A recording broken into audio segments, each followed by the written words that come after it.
changamoto ya upungufu wa mazao ya chakula kutokana na hali ya hewa. Ameongea mwenyekiti wa CCM wa wilaya, lakini pia ameongea mbunge.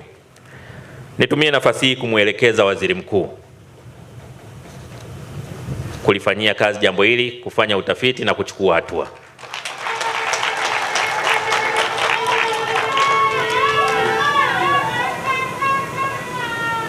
Na hasa atakapojiridhisha kwamba inaingia katika eneo la maafa ambalo liko chini ya ofisi ya Waziri Mkuu. Waziri Mkuu Daktari Mwigulu Nchemba, hizi ndio salamu zake kutoka Chemba.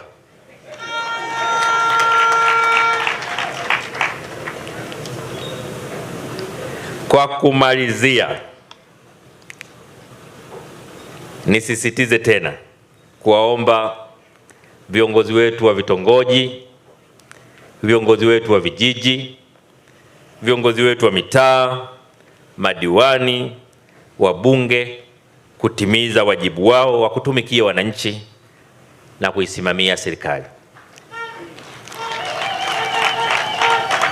Lakini vile vile Chama cha Mapinduzi hata